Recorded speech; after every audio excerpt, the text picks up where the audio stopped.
Hey, my lovely audience. Today I am going to read this book, Aladdin and the Enchanted Lamp, which is a fairy tale.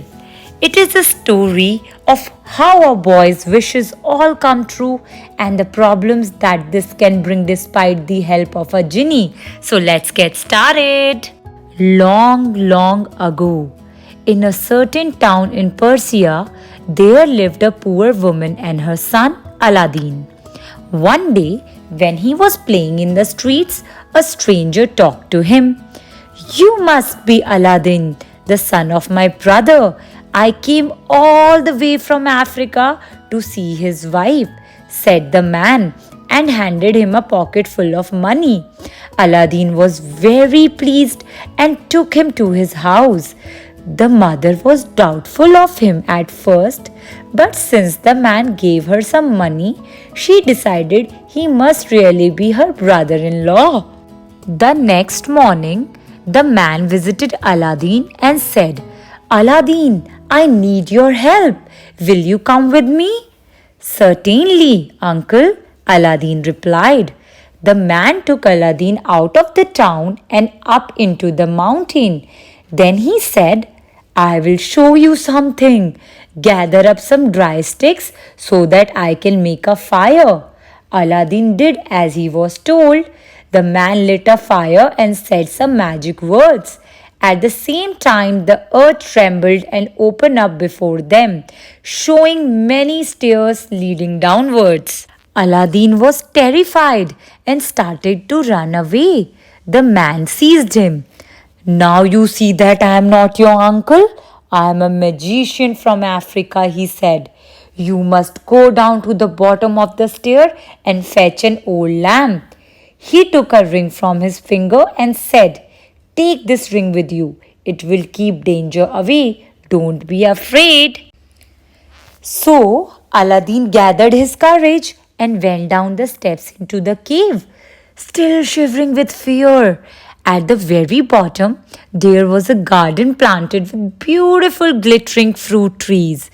He realized that the trees were covered not with fruit but with jewels and quickly filled his pocket with rubies, sapphires, and emeralds. A huge rock closed half of the cave's mouth.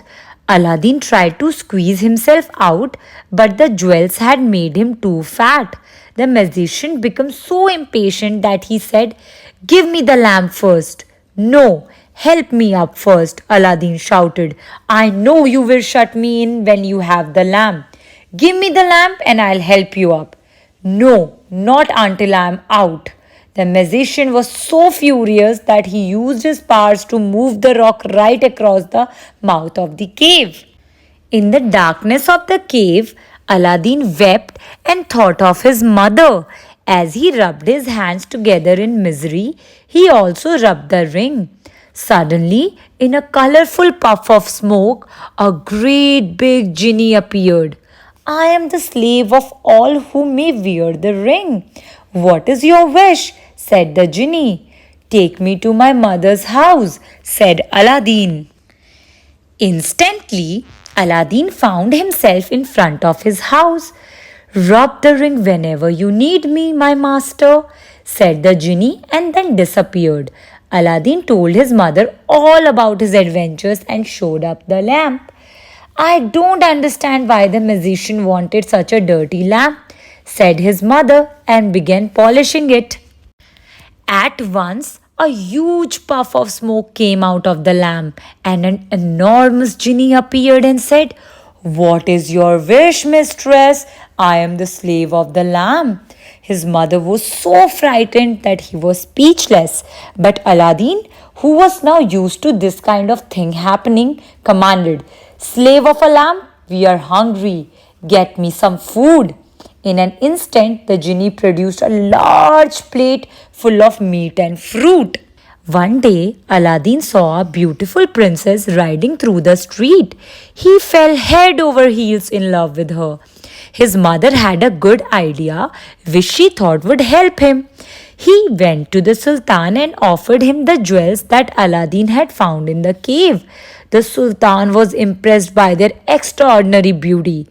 He said, I will visit your son's palace tomorrow with my daughter. So Aladdin ordered the genie to present him with a palace. In no time at all, a fine palace appeared. The next day, the Sultan came with the princess and marveled at Aladdin's palace. He asked him to marry his daughter. Of course, Aladdin said he would, and the wedding took place. Aladdin and the princess lived happily together. One day, the magician from Africa came to the palace, disguised as a lamp merchant. He cried out, Who will change old lamps for new ones? The princess heard this and gladly changed Aladdin's old lamp for a new one because Aladdin had not told her its secret. The magician rubbed the lamp. The genie appeared in the flash and said, What is your wish, master? Carry the princess and the palace to Africa. Instantly, the deed was done. When Aladdin came home and found neither palace nor princess, he ordered the genie of the ring to get them back. The genie said, I am sorry, master, but the genie of the lamp is more powerful than I. Aladdin ordered the genie to carry him to Africa. Aladdin found the princess and then crept into the room where the wicked magician slept. Aladdin saw the lamp peeping out of his robe. He snatched it and rubbed it at once. With a puff of smoke, the genie appeared and said, What is your wish, master? Get rid of this wicked magician and take us home to Persia, commanded Aladdin. Genie picked up the magician and threw him far away. Then he carried Aladdin and the princess back to Persia. The Sultan was very pleased that Aladdin had brought the princess home safely. When he died some years later, Aladdin became Sultan. He used the magic of the lamp and the ring only to help poor people and lived happily ever after with the princess. The end. The end. I hope you really enjoyed reading along with me. Do subscribe my channel Read Aloud Kids for more such videos.